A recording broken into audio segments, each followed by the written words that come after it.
Hello, Facebook fans and YouTube fans of DX Engineering. It's Thursday afternoon here in the Eastern time zone of the USA. It's time for Vendor Showcase, brought to you by DX Engineering. And today we have a special guest. It's Patrick, who is the owner of Geochron. Patrick, welcome to the show. Thanks for having me on. And so Patrick, tell us a little bit about Geochron's history. What year was the company founded, and how did you end up with it? I could go on for an hour, but just to be brief, it was started in 1964 by a guy named James Kilberg, and a major airline came to him and said, "We need clocks to go in our boardrooms in the airports." And he said, "Okay, great. I'll design it if you put a big down payment on it." And so he designed this beautiful mechanical world clock, which many of our viewers will be familiar with. It's the one that's 30 pounds, about the size of a 28-inch TV, and it is the king over every ham shack. And it's been sold since 1964. There's a good picture of it. Yeah. So up through the 70s and through the 80s and through the 90s, this was really the best and most photographic way to see the gray line in real time. And then the internet came along. And so the company struggled for a little bit, and that's when I came into it, and I saw that they needed a digital version of this particular clock. And so we still restore and make the old clocks, the mechanical clocks, to order from our shop in Estacada, just a few miles from where I am right now. And we also got to work on designing a digital version, which you could see as, Tim's showing you, and is right behind me too. So when I asked the difference between what's the digital version and the mechanical version, it's kind of like Toy Story. It's sort of like you've got Woody, who is the mechanical version, then you've got Buzz Lightyear, and there's something to like about both of them. They're both toys, but they're definitely different. There's a lot of bells and whistles on the digital one, which we're mostly talking about today. Oh, that is great. And of course, you still sell the old one, right? Yeah. And do lots of service work. Yeah. I have 3 full-time techs that just work on the mechanical version. There are some 30,000 of those that are out there somewhere, and they are machines. So like cars, they do break down after decades, and we're the only place in the world that will restore them. And Tim, matter of fact, 2/3 of our work is restoring these clocks, and then the other third of our work is building new ones to order. Oh, that's great. Well, I've got 4 in the shack here, and the shack's not that big, but I love, I love the mechanical ones and absolutely love the digital ones. And anytime somebody visits here, Patrick, it's, oh, you have some radios, but look at that. I know. On an 84-inch TV. That's bigger than my budget right there. I'd love to see it, and that screen's that big. It is the largest TV in the house. Yeah. It's tied up with the Geochron. In fact, there isn't even a switch to watch movies or go to cable. It is full time on, knowing where things are. And of course, there's some fans here in the chat room of what you're doing. But so tell us about some of the latest stuff that you've got going on with the Atlas. Sure. So the Atlas is sort of the third incarnation and the third hardware platform that we're using. In the beginning, it was just the Geochron map in the 4K, and then you could see the gray line. But in this one, as opposed to the mechanical clock, you could change maps. You could have a geopolitical, topographical, you could have a ham radio map. And so that's how we started. We just basically wanted a reproduction of the clock. A little bit of history. I had the owner, we were doing some prototyping on the 4K, and the old owner came over to my house. He came up from San Francisco, which is about a day's drive south. And he came up, and I said, "Hey, I want to show you something that's really going to change the way you look at Geochron." And this is a guy who owned the company for 30 years. And he goes, "Okay, great." So he shuffles into my kitchen. I see, there's a Geochron, because it's one on my wall. And I said, "Look to the left." And he turned around. He saw this 4K Geochron sitting on the dining room table, because we were just trying to figure out what we had made. And he goes, "Oh my God, Patrick, you did it." And he goes, "We thought about this for years. We even had a little software platform." So it's evolved since then. That's since the time that was sitting on my kitchen table, to the point where we've got the maps. And since then, we've added live satellite weather, precipitation, temperature, humidity, wind speed. Nope, not humidity. That's coming. And then we've also added satellites. Every publicly trackable satellite, from SpaceX to amateur radio to GPS to weather, NOAA, and stuff, that's all trackable and selectable individually on the Geochron, so you can see when it's careening over your house at 5 miles a second in real time. And then we've also added population density, because there's other people more than amateur radio that are interested in this. They want to see what the world looks like. So we've got population density, major airline routes, major shipping routes, and we just keep adding and adding and adding on to the Geochron digital in a way that we never could for the mechanical. Yeah, so it, it's so accurate. I have one of the digital versions here that tracks the ISS. And so when it's close to K3LR at night, I just go out the shack door and there it is. And it's just like, this is amazing. I mean, it really is. Now I've got precipitation on the smaller one, on the 60-inch TV. And it's accurate as well. So, I mean, live updates, it's just phenomenal the way that works. And of course, I get to tell the story all the time, the difference between the digital and the mechanical. And I say, that mechanical keeps just as good a time as the digital does. So it's phenomenal. And I think you told me there are 300 gears in the mechanical. Is that right? The mechanical is comprised of 300 parts, and there's two motors that drive your clocks, Tim. They're little AC synchrotrons, and so they spin at about 600 revolutions per minute, and on tiny little wafer gears that take that 600 revolutions and turn it down to one rotation every 24 hours, and that's what turns the calendar band for you. But interesting, it's been a work. About 4 years ago, those little acorn-sized motors with their tiny wafer-thin gears began to give out. It's difficult to find new ones. It's just an old, beautiful technology, but we needed something that was sturdier.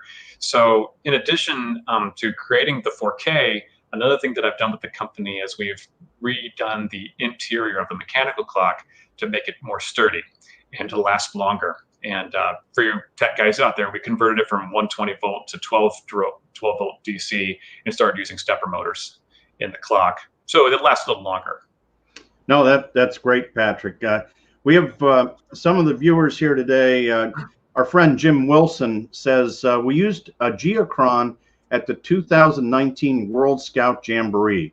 Thanks to Patrick, an Eagle Scout. Patrick. Yes. You are an Eagle Scout. And his donation to the NA1 WJ operation. That's very, very cool.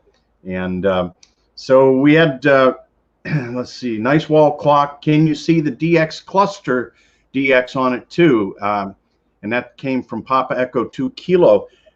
No, there's currently no cluster information on there yet. You never want to say never, because we feed Patrick ideas and then poof, sometimes it happens. So I can answer that question, actually. So we just finished a major programming piece. Before, we would have to get electrical engineers and mechanical engineers to work on the clock, but in here, I have 2 full-time programmers that are adding to the clock all the time. And we're working the next layer that I want to bring out. We just finished the COVID layer, which I thought was relevant. You can see that in big circles behind me. But the next thing that's coming is going to be some more ham radio specific layers, including DX propagation using great circle routes, such as you could find on the internet. Unlike the Geochron is perfect to display that kind of stuff. Yeah, no, that is super. And it's W7HU and N4EVJ say they love your product, Patrick, and they will get one soon. And of course, it's available here at DX Engineering, and the current price, I haven't looked at it recently, but I believe it's $449. Is that right, Patrick? That's correct, and that's unlikely to change in the near future. Okay, great. Just a word about that for those of you who don't know what have seen before. The Geochron Digital Atlas is on a quad-core computer. This is like a computer that is as powerful as your laptop, but it can output in 4K. And so this has an HDMI plug on the end of it. This plugs into your 4K TV. So I'm giving you the platform, I'm giving you the cord and all everything you see behind me, including the satellites and the weather and stuff like that. And so that all comes with the purchase of the Geochron, which is right here. And all of the digital Geochron platforms upgrade as you do new stuff. We're able to go and upload the new firmware, and voila, we got the latest and greatest. Well, we took a hint from all those smartphone apps that are on your phone, and you want something that improves with time, and I want people to enjoy what we've made. And so the Atlas is the third incarnation of this. Many of you might have version 2, which looks like this here. So the newest software version has not yet come to version 2, but I've got 2 guys working on it as we speak, and hope to have that out in a couple of weeks. Great. And Dino says, is the latest version the Atlas Wi-Fi only, or do you have a do you have an Ethernet port on there? Yeah, you do. So even though it's tiny size, you can see there's an Ethernet port right there. Yes, love it being wired antenna. So yeah. I did try Ethernet, or I'm sorry, I did try Wi-Fi in the beginning, and just there's so much Wi-Fi activity here in the shack. It's much more stable, at least for me, on the wired port. So kudos for keeping the wired option. And a lot of guys are just taking a look here and saying, man, I think I want one of these. And well, thank you. Knowing that the mechanical versions, it was kind of like a dream thing, several $1,000s, $2,000 or more, if you got all the goodies with it. And now, the reasonable price displays paired with a $450 investment, man, it's beautiful. Well, we had a weekend that changed the course of the company. So gradually, because of the expense of the clock, you know that now to build them, they're $2,000 to $4,000 if you want all the bells and whistles. None of these parts are at Home Depot. They all have to be machined specifically for us, and we need 2,000 or 3,000 square feet to build the clock. So when we made the 4K version, it was just because I had been to trade shows a lot, bringing along the old clock with me, and people would say, "Oh, that's great. How much does it cost?" And everybody who was younger than me would be like, "Oh, good. Okay, great." And then everybody who's older than me loved the clock but didn't want to buy it. Everybody who was younger than me just immediately assumed that it was digital. And I'm like, no, this is a mechanical thing. Can't you feel the charisma of the machine? They're like, yeah, whatever. So we came up with the digital version, had a prototype. It looked a lot like the Geochron mechanicals. And then I bought 100 of them. I bought 100 units that I then loaded up, and the 100 computer platforms that I then loaded up with the Geochron. And then I sent out an email, and the title of the email, this is 2.5 years ago, said, "A Geochron for everyone."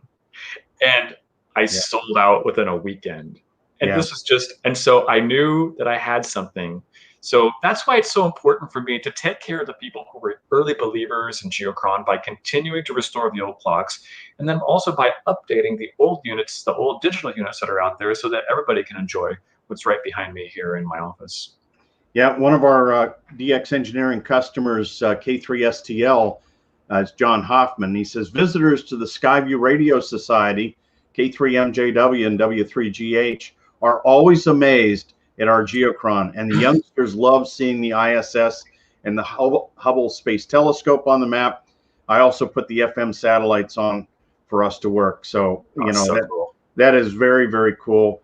And let's see, Mark said, I would think that the DX cluster will be absolutely great to have on the Geochron, crying because you have that hanging up and you can see the DX activity has happened. Maybe APRS, you never know. And then our friend Angel who's down at, he's working down at Arecibo. He said, I received the DX Engineering version for Father's Day. Didn't realize how really awesome it actually is. And Angel's speaking about the mechanical one. He just bought one of the last mechanicals that we had at DX Engineering. Really? I'm glad to hear that. Yeah. Yeah, Angel's kind of a Renaissance guy, and I know him quite well, and he's a great guy. And Angel, we'll see you tonight on, we're on 40 meters tonight, so we'll see you tonight. And Jim says, does Geochron anticipate integrating some type of digital reporting system like PSK Reporter? Are you familiar at all with PSK Reporter, Patrick? Yeah, right. So this is akin to uploading logs. So what I'm like Cabrillo logs and the such. So one of the steps that we hope to pursue later in the year is with this new software module, which creates like it's called an API, and it creates little hooks into our program that we can easily tie databases into, that we might allow people to upload their own contacts and to call up different vendors that offer programs that for uploading into their computers so they can track all your contacts, and then we can work with them to have that on the Geochron as well. That would just be another platform where those reporters would be able to show it, because the Geochron, as you know, is just perfect for that kind of stuff. It is. It really is. Travis Best is W3TMB. He says, I bought my Geochron all because of my tour at K3LR. See, you just never know. Yeah. What a great community. Travis drove maybe 4 hours to get here. He brought his club out, and he walked in and he says, I need one of those. And so we fixed him up. And I'll never forget the first. Okay. We have IT9IDG said he has problems with space for the antenna. So I've mounted a satellite dish, and from today I'm on the satellite. You recommend some satellite I can do Italy from the USA. Okay, very good, Joseph. We'll try to get back to you on email. And Bill Wilburn from Oklahoma City says, are you a ham? And if not, you should be. Yes. Okay. So we've had that discussion already, Bill. Yeah, I am so swamped with keeping the business and the company together that I barely have time to go out and do the hobbies that I had already. But I can tell you that Ben, who is one of the guys that works on the mech plate, all because he's working at Geochron and has gotten familiar with the ham radio guys, he walks in and out of the shop every day, and he's like a little keyboard elf. He's just like, here I come. And he's got one of these like long range, long antenna pocket radios that's attached to his utility bag. And he's like, well, the repeater in Estacada is not working very well today. And it just goes on about it. So we get it. And but for me, that's something I hope to do soon when I have a minute. Yeah. Yeah. No, I know you're a busy guy. And if any of our viewers have questions, and you can be on Facebook or on YouTube, now is your chance to ask questions here for Patrick. Patrick is the owner of Geochron, and we're talking about all things Geochron today. So we'll see if we get any more questions for you. This has been very good, and I'm really excited about the Atlas. Just the look of it is so innovative, and it really is great, Patrick. Yeah, thanks. The again, the platform is. Some people ask, oh, did you just get into a Raspberry Pi? Well, actually, a Raspberry Pi can't do the kind of hardware acceleration that is required to output in 4K. Some people might mistake this as being a streaming device, like what you'd use for Amazon Prime or a Roku stick.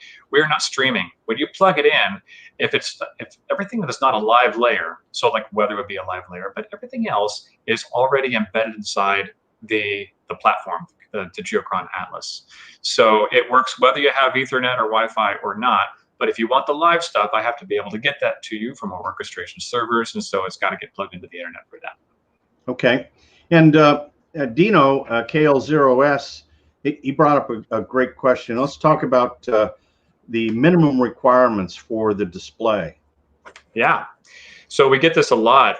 we're using the very same, get this question a lot, this is the very same map that we use in our Geochron mechanical clocks. And so because of printing technology, the fonts can be very, very tiny on the base map, showing like the names of cities and the names of countries, or that atoll or that sea. And so I would recommend that you get at least a 32-inch TV. Otherwise, the little tiny fonts, you may not be able to make them out because it's very crispy and detailed. The larger the TV, the easier it is to read. And this usually the second question that comes along is, what about the quality of TV? Well, certainly don't use a 1080 on it. It'll look like watercolors. It'll work on a 1080, but you'll lose a lot of the detail that is baked in to what we've created.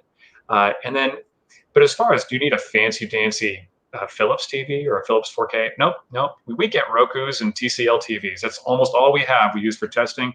And I've seen many TVs. I've never seen a real difference in 4K.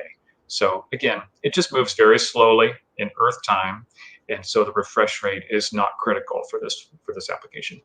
Yeah, we did have some customers that had them on very small screens, and they said, "Boy, this isn't for me."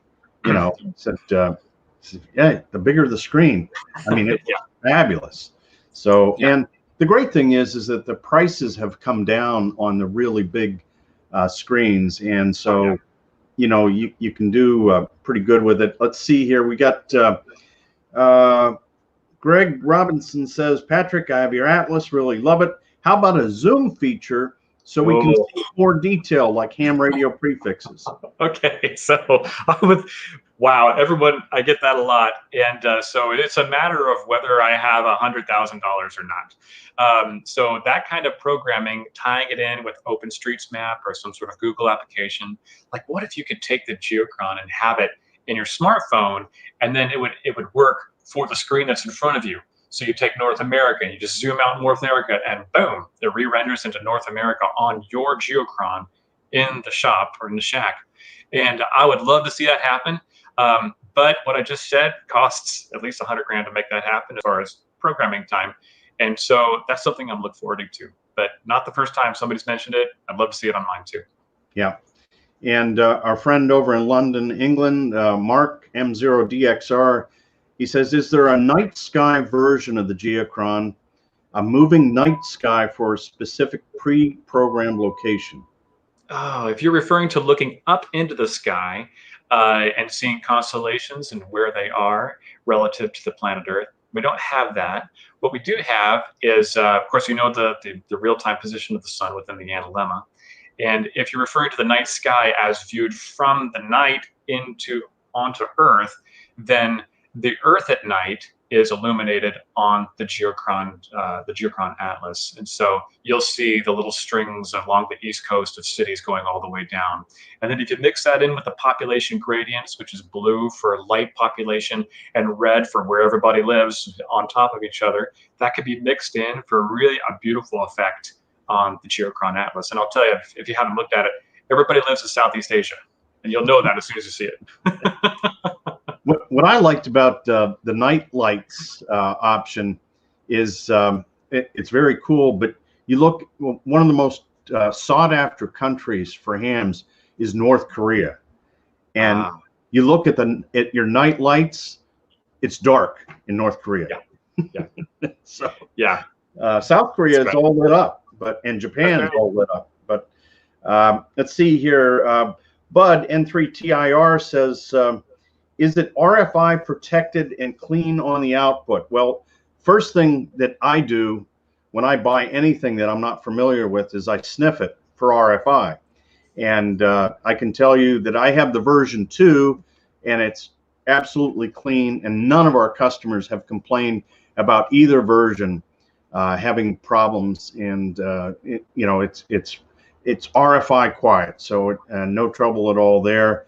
And says, John says, "Can I put this on my TV and toggle back and forth?" And it's just an HDMI input. So if you have multiple HDMI inputs, it's no problem. You can toggle back and forth.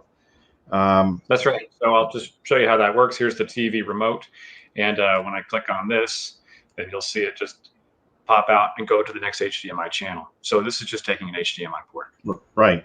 Yeah. So no problem at all. And Aaron says, on my Geochron 4K version 2, the seconds will sometimes freeze on the time display.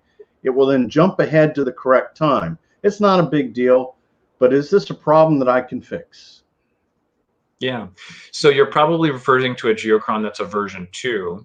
Sometimes the program has so much to do that it gets a little laggy on the seconds, which is why in version 2 we included a segment where you could turn off the seconds if that's bothering you. But I know it's important for ham guys. So you'll find that in the next update for version 2, the program will be streamlined even more, and I think you'll see less of that problem. The problem largely doesn't exist on the Atlas. Okay. That's all. Yeah, he did mention that he's got a version 2. So, oh, sorry. Any other questions for Patrick before we let him go and go do something good to bring us some new features? We have quite a large audience today, Patrick. So clearly the amateur radio population is very interested in your product. And like I said, it's just it changes the way I view communications, because when I'm, in the wireless world of talking to people around the world, maybe I'm talking to somebody in China or I'm talking to somebody in Australia, I can make comments live about what's going on. I said, well, in Perth, it's raining right now. And the guy says, how do you know that? How do you know that? Well, it's the Geochron. So I get to tell the story. The sun is setting now in Germany, for instance, and it enriches the communication experience. Oh, you're right. One of the things I loved about the Geochron, before the digital ever existed, when I first saw my Geochron in a boardroom here in Portland, I was working in construction, and I saw India, and the sun was setting in India, and I spent a month in India. And it just took me back. I'm like, I know what it means. I know what it feels like to be in southern India at 5 o'clock in the afternoon when the sun is setting. And for those of you who have traveled, that's part of the magic of the Geochron, seeing the whole world in one gaze, and then remembering that we're just 1/6 billionth of a human here on this earth. Right.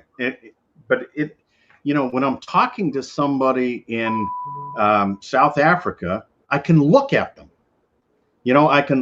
I can see what's going on over there, and it fills in some of the missing pieces. And I can't imagine a ham shack without a Geochron. This is such a great device. Let's see. Mark says, does Patrick have his ham license? Well, no, he doesn't yet. Maybe someday if he gets a few spare moments. And let's see. Yeah, we're still working on him, Mark. And Warren says, can we get the power button to sleep the 4K unit like it used to? So if you're referring to version 2, and I think if you're referring to Atlas, all you have to do is hit the power button at the top of the remote, and then in the queue behind me, you'll see a thing that says sleep. And so when computers turn off and they are waiting for a remote control command, whether it's the Geochron Atlas version 2 or it is a laptop or like a DVD player, they're not actually asleep because they have to be awake to listen for the new remote signal coming in. So this is our workaround for that. It'll turn off the screen for you, and then it'll just hold until you hit the button again. Great. Super, super. Of course, Ray Novak, the national sales manager for ICOM, says, now if we could have ICOM logos for the QTHs for those who have one or more ICOM radios and even tie to a DX cluster. Yeah. To have little ICOMs, all over the map. Yeah. And the world dominance of ICOM, or, so. But Tim, I'll mention here, this is something that we need help with. I know we've got a really techie audience that's out there, but now that we have this API done, if you're a programmer and an amateur radio guy and you understand like C# as far as a programming language, we could use your help. Because we want to be able to create a really cool user interface on top of the Geochron, but not being deep ham radio guys ourselves, because we have other audiences that we do work with. Will you please get in contact with me? I'd love to have that conversation with you. All right, you can find more information out about Geochron just by going to the DX Engineering website, can also go to the Geochron website, and that's where you'll find contact information for getting a hold of Patrick. And Patrick, this has been phenomenal. You made the short list of the first people that I wanted to have on. We had Ray Novak last week from ICOM, and we've got Yesu coming up next Thursday. And you can find the schedule of events on what we're doing on social media. It's on our blog. It's on allbands.com. That's the DX Engineering blog. There are great articles there, and we're always refreshing and feeding more information in there. And just click on the events tab, and that'll tell you all about what we're doing on social media on a weekly basis. And it'll also show you the different shows on Thursday at 2:30, which is 18:30 Zulu, where I interview our vendors. And it's going to take us 3 years to get through all the vendors, but it's going to be some great content. And of course, this is recorded. It'll be available on YouTube here later on this afternoon. And we thank everybody for watching. Tomorrow, I'll be on at 4 o'clock Eastern. That's 20 Zulu.